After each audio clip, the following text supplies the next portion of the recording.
오늘은 요한복음 2장 1절에서 12절까지 말씀입니다. 요한복음에는 7가지 표적이 나옵니다. 우리가 볼 때는 기적이다라고 쓸 수 있는 사건들인데 요한복음은 기적이라는 표현을 쓰지 않고 표적이라는 단어를 사용하고 있습니다. 오늘 본문에 나오는 이 사건도 표적인데요. 우리가 보니까 11절에 예수께서 이 첫 표적을 이라고 되어 있죠. 기적이라고 말해도 되는데 표적이라는 단어를 굳이 사용하는 이유는 이 기적적인 사건을 통해 예수님이 어떤 분이신가를 보여주고자 하는 의도가 담겨 있습니다. 그래서 이 표적이라는 단어는 사인이라고 볼 수 있는데요. 표시판, 이정표, 이 사건을 통해 예수님이 어떤 분이신가를 지금 보여주고 싶은 거예요. 그래서 표적이다라고 지금 말씀을 표현하고 있는 것입니다. 자, 이 첫 표적의 내용을 우리가 다 알겠지만 간단히 말씀드리면 이 혼인잔치에 포도주가 떨어진 거예요. 이 포도주가 떨어지는 사건이 이스라엘 사람들에게는 간혹 일어나는 일이라고 합니다. 왜냐하면 혼인잔치 자체를 하루 아니면 몇 시간 이런 것이 아니라 일주일을 잔치를 벌이기 때문에 사람들이 이 기간이 길수록 얼마나 모이게 되고 또 얼마나 그 자리에 있게 될지 알 수가 없지 않습니까? 그래서 혼인잔치에 포도주가 떨어지는 상황들이 간혹 일어나는데 오늘 이 본문의 상황이 그런 상황입니다. 이 난처한 상황에 예수님께서 물로 포도주를 만드셔서 혼인잔치가 기쁘게 잘 마무리될 수 있었다라고 하는 것이 오늘 본문의 내용이죠. 자, 첫 표적을 혼인잔치에서 시작하셨다라는 것이 의미가 있지 않겠습니까? 우리 인생은 이 혼인잔치와 같은 기쁘고 행복한 잔치와 같은 인생을 살기를 원하시는 것이 하나님의 의도와 뜻이 담겨 있다고 볼 수도 있을 것이고요. 그리고 이 잔치와 같은 인생에 포도주가 떨어졌다라는 것을 통하여 기쁨이 끝나는 것이 아니라 진정한 기쁨이 예수 그리스도로부터 다시 시작된다라고 하는 것을 오늘 본문을 통해 알 수 있게 되는 것입니다. 그래서 예수님을 믿는 삶은 사실 기쁜 잔치와 같은 삶입니다. 예수님을 믿고 살아간다라고 하는 것은 세상이 줄 수 없는 기쁨이 우리 안에서 흘러 넘치고 있다는 것을 보여주는 거예요. 물론 신앙생활을 하는 모습은 좀 다를 수 있습니다. 어떤 사람들은 좀 진지하게 신앙생활을 하고 있는 사람들이 있고요. 또 어떤 이들은 수고하고 땀 흘리는 신앙생활을 하는 사람도 있고요. 또 어떤 이들은 하하호호 웃으며 들떠있는 신앙생활을 하는 사람도 있어요.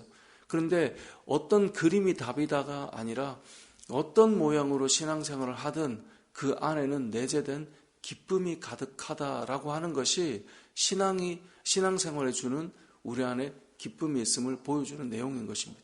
그래서 저와 여러분의 신앙생활을 생각해 보면 어떤 형태가 답이다가 아니라 어떤 모양이든 그 안에는 예수 그리스도로 말미암은 기쁨이 내재되어 있다라고 하는 것을 깨닫게 되는 것이죠. 그래서 오늘 본문의 내용이 바로 그 의미를 담고 있는 겁니다.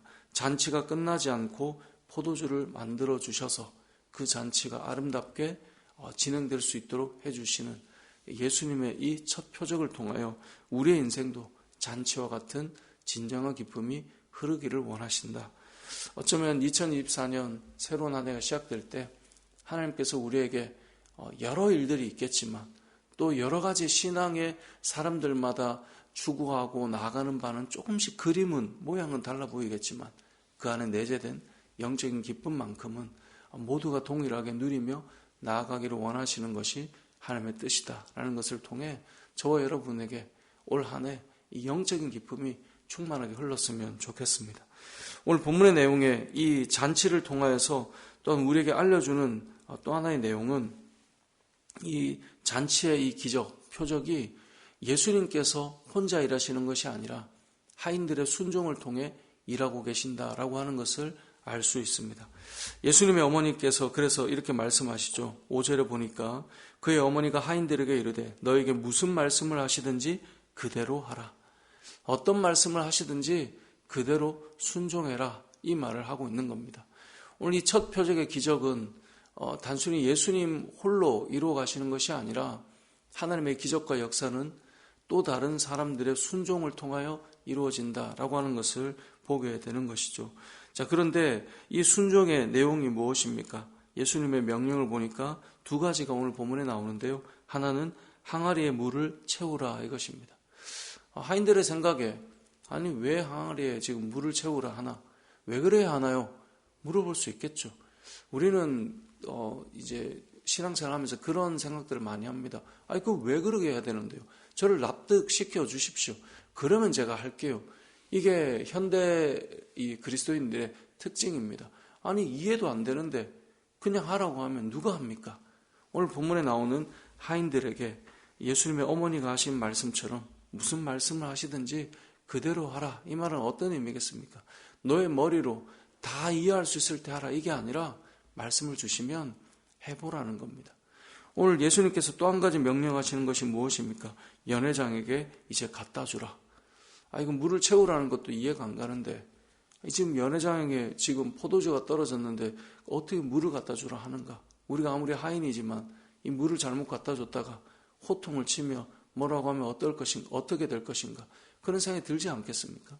그런데 이 하인들에게 이렇게 하라고 명하실 때 이들이 그대로 다 했다라는 것이죠. 결국 우리가 신앙생활을 할 때 우리가 늘 생각하는 것이 있습니다. 나를 이해시켜야 된다.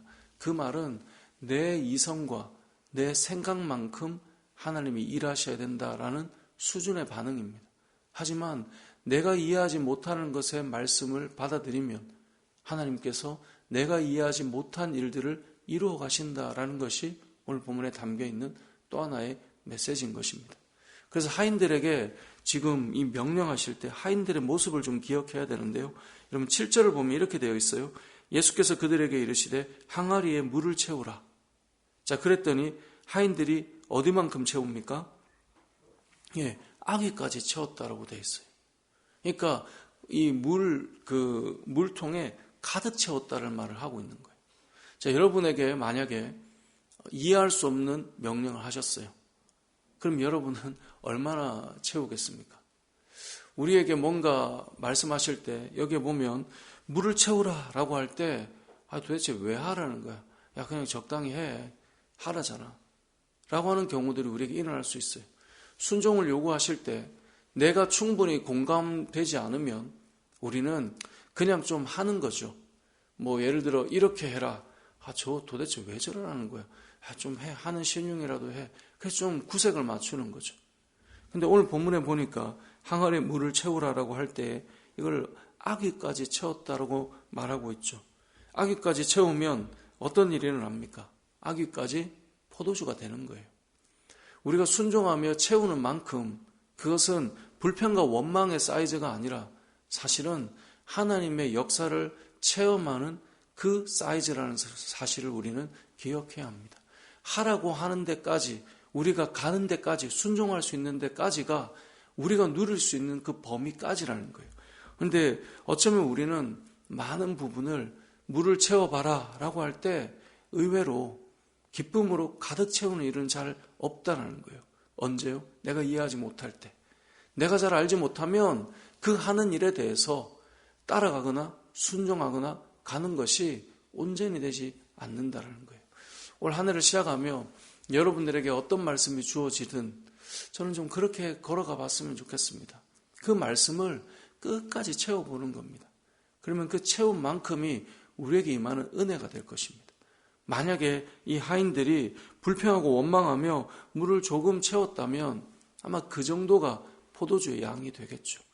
우리가 순종하는 만큼이 우리 안에 부어지는 축복의 양이 된다는 사실을 우리는 기억해야 된다는 것입니다. 또 한 가지 우리가 알 수 있는 것은 이렇게 연회장에게 물을 떠 주었더니 포도주가 되었는데 연회장이 해주었던 이 말입니다. 연회장이 뭐라고 말하냐면 이 9절에 보면 연회장은 물로 된 포도주를 맛보고 어디서 났는지 알지 못하되 물떠온 하인들은 알더라 라고 되어 있죠. 그러면서 연회장이 10절에 말합니다. 사람마다 먼저 좋은 포도주를 내고 취한 후에 낮은 것을 내거든 그들은 지금까지 좋은 포도주를 두었다. 그러니까 일반적으로 잔치가 시작되면 처음에 좋은 거를 내요. 왜냐하면 처음 마실 때 제일 맨정신이잖아요. 그러니까 지금 이게 포도주가 좋은 것이구나 잘 알 수 있죠. 그런데 시간이 지나서 하루 이틀 3일 지나면 취기가 오르면 그 다음에 이 포도주가 좋은 것인지 아닌 것인지 구분을 점점 못하지 않겠습니까?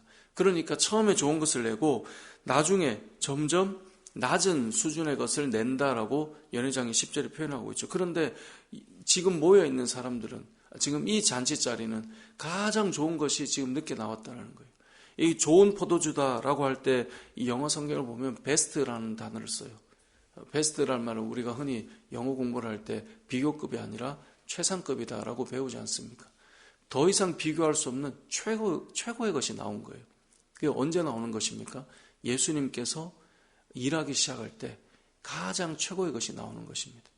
우리가 세상에서 만들어내는 잔치와 기쁨들이 있겠지만 가장 큰 기쁨은 하나님께로부터 임할 때 그것이 가장 최고의 것이다라는 것을 알 수 있어요. 다른 것과 비교할 수 없는 것이죠. 자, 이러한 사건들을 누가 알고 있습니까? 9절에 보면 이 놀라운 기적과 같은 사건은 사람들은 몰라요. 연회장도 몰라요. 단지 물도온 하인들만 알고 있다라고 표현하고 있습니다. 여러분, 이 신앙생활은 하나님의 기적의 역사구나. 이건 누가 아냐면요, 순종한 사람만 알 수 있어요. 하나님께서 말씀하셔서 그 길을 가본 자만 와, 이거 하나님이 하셨구나, 그렇게 고백할 수 있어요. 제가 예전에 우리 아이 중에 한 명이 저에게 물었던 질문이 있습니다. 아빠, 그게 기도의 응답인지 아닌지 어떻게 알 수 있어? 아니, 그냥 이루어진 걸 수도 있잖아. 우리가 기도해서 그것이 되었다라고 말하지만 본인이 생각해 볼 때는 그거 기도의 응답이 아니라 그거 다른 사람도 그런 기적이나 우연히 일어날 수 있는 거잖아. 우연히 그렇게 딱 맞은 거 아니야? 라고 물어보더라고요. 제가 말해줬던 것이 있습니다. 기도해보면 알게 된다. 기도해보면 이게 하나님이 하셨구나, 하나님이 하신 거구나, 기도한 사람만이 알게 된다. 신앙생활은요, 옆에서 이런저런 말을 한 사람들이 있어요. 그 사람들은 잘 몰라요. 그게 진짜인지 아닌지, 하나님이 하셨는지 안 하셨는지. 그런데 순종해 본 사람은 알아요.